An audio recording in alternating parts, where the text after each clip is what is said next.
Hi everyone, I'm Jonathan Al-Khouri. Today is October 10th, 2024. This is the live daily briefing of the Israeli Citizen Spokesman's Office. We are live on Instagram, X, YouTube, and LinkedIn, and available afterwards wherever you get your podcasts. Please start submitting questions in the chat, and as always, like and subscribe to help us reach a wider audience. The UN head is warning about a coming war in Lebanon. A coming war? Where has he been for a whole year? UN Secretary General Guterres said, "We are on the verge of an all-out war in Lebanon." He added, "The sovereignty and territorial integrity of all countries must be respected."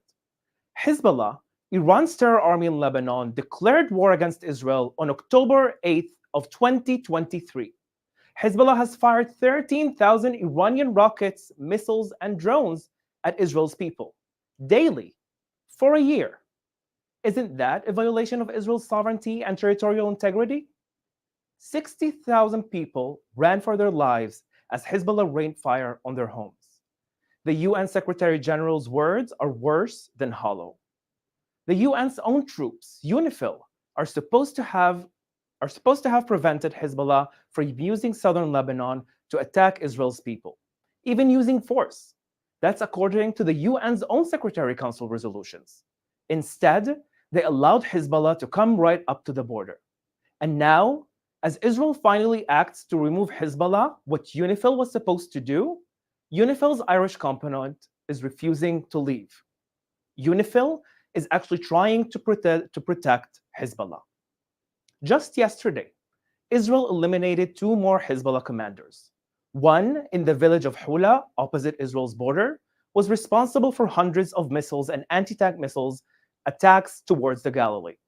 Another, in the hills along the border, was behind guided anti-tank missiles into homes in Israel. Neither of them, nor their weapons, should have been there at all. They were there because the UN didn't do its job. The UN, Secretary General, and UNIFIL didn't act to prevent a war. Now, Israel will not allow them to stop it from ending a war. Do you know who else wants Hezbollah disarmed and out of southern Lebanon? The people of Lebanon, my people. UN Secretary Resolution 1701 says southern Lebanon should be free of Hezbollah. But Lebanese are increasingly talking about another UN resolution, 1559. This resolution said that Hezbollah must be entirely disarmed and that Lebanon's military must instead be in control. Neither resolutions had been enforced. Many people don't realize that Lebanon used to have many armed groups. There were Druze, Christian, Sunni, and Shia militias, each with their own weapons and troops. All of the groups disarmed except Hezbollah. Hezbollah is still holding guns after everyone else in Lebanon put down theirs. That's a major part of how Hezbollah, with Iran's help, took over Lebanon. That's how Hezbollah can keep using Lebanon as the base for its own wars against Israel. And that's why Lebanese people are fed up with Hezbollah. As we look to Lebanon's future, let's remember what the UN demanded and what the Lebanese people are pleading for. Lebanon should be run by Lebanon, not by Hezbollah. Now let's take some questions from our audience watching live on social media.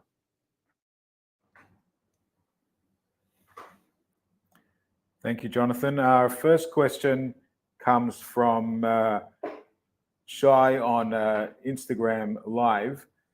Who are the groups opposing Hezbollah in Lebanon, and why do they oppose them? Thank you very much, Shai, for the question.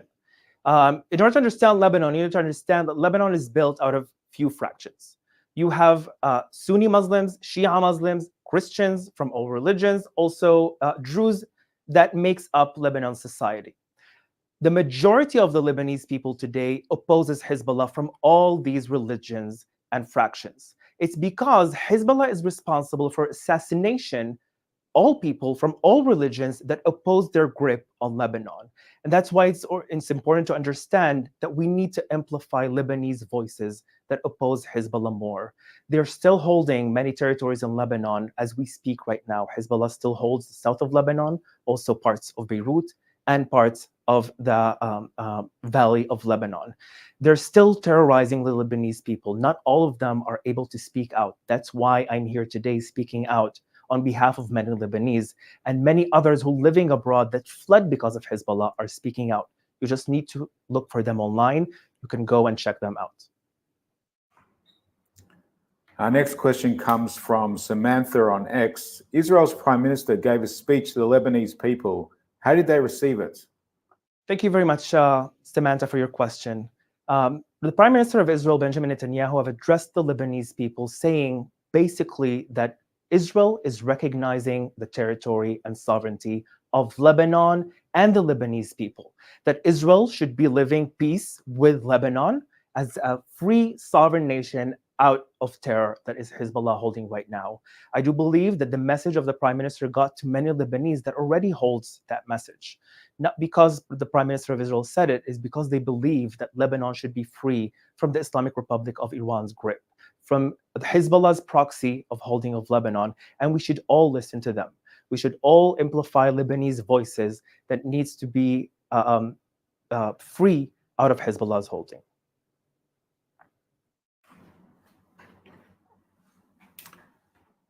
Vegan Loris asks on X, why does the IDF not take out Iran's nuclear program as a matter of urgency? Thank you very much for that question. In order to understand that we are really on the verge of an outgoing war with also the Islamic Republic of Iran. It fired 180 missiles, ballistic missiles, on Israel just a few days ago. And that's something that we need to understand, that the international community needs to support Israel by standing against the Islamic Republic of Iran and its proxies, that now Israel is facing a war of 7 fronts, from Hezbollah in Lebanon, Hamas in Gaza, also the Houthis in Yemen, the Islamic resistance also in Iraq and in Syria. And that's something that we need to be understandable. At the end of the day, Israel is holding talks with the US in order to respond. We believe that Israel should respond as much as powerful as possible. Our last question for today comes from Leahy on Instagram Live. And the question is, what would it mean to the Lebanese people if Hezbollah was completely obliterated? Oh, thank you very much, Leahy, for that question, because that's what everyone is looking for. That's what everyone in Lebanon is speaking about. The freedoms that they will be able to have after Hezbollah's obliteration out of Lebanon, when their grip is not holding in Lebanese throats that just want to prosper. They just want to live peacefully. They want to be able to prosper alongside of its people and alongside of peaceful negotiations with everyone around. I do believe that many Lebanese, like myself, share similar values. We want to be able to live in a democracy. We want to be able to live as who we are.